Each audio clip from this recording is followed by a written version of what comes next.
Yo, what is going on? It's your boy 2K Joey reporting live on my channel again. Thank you so much if you're here, if you are coming back, or if you're new.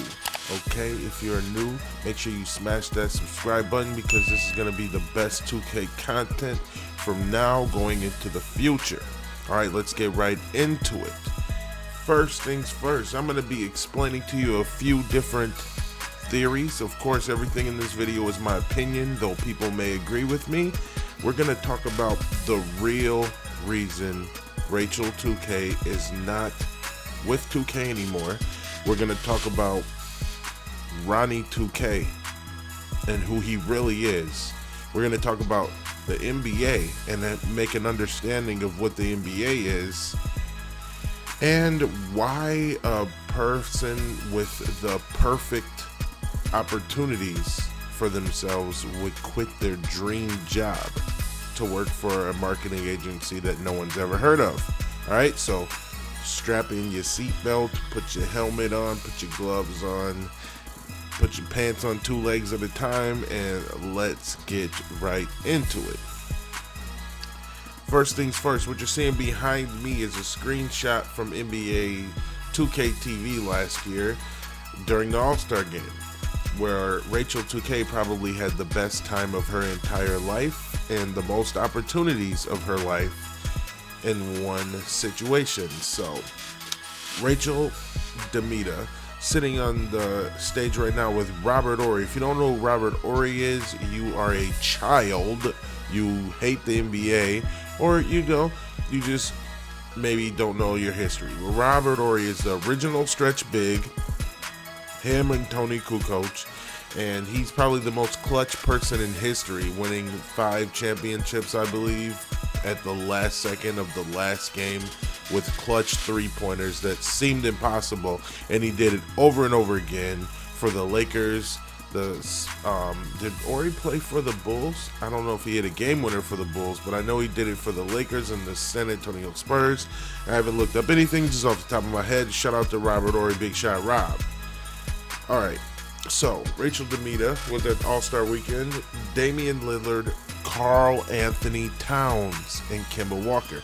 Now during this video, you will see that all of them have a healthy respect for RACHEL2K, and it's no wonder because the NBA is one of the most forward corporations that's like a Fortune 100 probably company. And, you know, they treat beautiful women. You know, she is a beautiful woman who has model. She could be a model if she wanted to. She can probably work wherever for any corporation she wanted to because of her influence and her history and her education. And she chose to work for 2K. 1, because she loves basketball.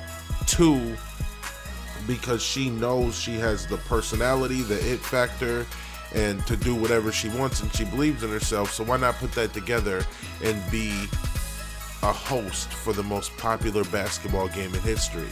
It sounds perfect, but there's some not so perfect things going on behind the scenes. So basically, she's been dancing around the issue for quite a while, and she hasn't really came out and fully said why she quit NBA2K. There's some speculatory videos out there, but let's hear something from her mouth herself, and I don't think she'll have a problem with me. Quit things that aren't serving you. So, some big examples in my life where quitting was one of the hardest decisions for me, but also one of the best decisions that I could make. Some of those examples come with, of course, basketball. I've talked about this before. When I quit basketball, one of the craziest decisions I've ever had to make, one of the most challenging. There's also been relationships that I've needed to quit, meaning I broke up with that other person. And to be honest with you guys, sometimes being the quitter is harder than being quitted on. So think about this. If you're at a job and you get fired, that sucks. Obviously, it totally sucks to lose your job, but at the same time, you don't really have much of a choice. So you have one choice. You can either let that defeat you, or you can move on and grow from it and learn from your mistakes. So you really only have those two options. But when you're the one who's doing the quitting, it's a lot harder because you're the one who is in control. You're the one who has the power, and you're the one who has to live with the decision that you made. But I'm here to tell you today that sometimes deciding to quit what you're doing, whether it be a sport, whether it be a relationship, whether it be a job, and I'm sure a lot of you guys are here for the title of, finding out why I quit 2K. But for me, at that stage of my life, I felt like that was the best decision that I could make and would really serve me and help me grow. So today I want to give you guys some advice if you feel like you're in a situation that you're not sure if you should stay in it. You are, thinking about quitting or thinking it might be that time.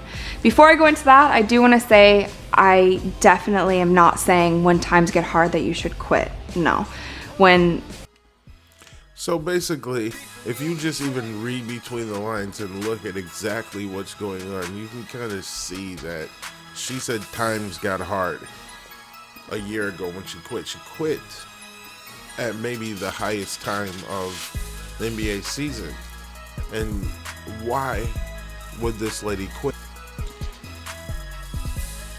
So yeah, I don't want to say that I hate RACHEL2K because I really don't. I don't want to say I want him to get fired because I really don't want him to lose his job. But like I said, there's other videos I have to make about the behavior he was showing up to the release of 2K20. Maybe it's just not for him anymore. Maybe he's disinterested. The practices of selling boosts and stuff in the park, we're gonna go over that too in a different video. But yeah, it seems like Rachel's doing good. At least she's getting really good views. She's doing her thing, and she's thriving. And that's what we can hope for RACHEL2K, because she was a great leader for us. She ran 2K TV. Now that some hacks took it over that nobody watches. But yeah, best wishes to RACHEL2K and RACHEL2K. You need to get it together, man. You guys have to make an honest basketball games have to become more about basketball again, and not about how you can train people's minds psychologically to be dependent on things like boosts like that, taking advantage of addictive personalities and stuff like that. It's not good. All right,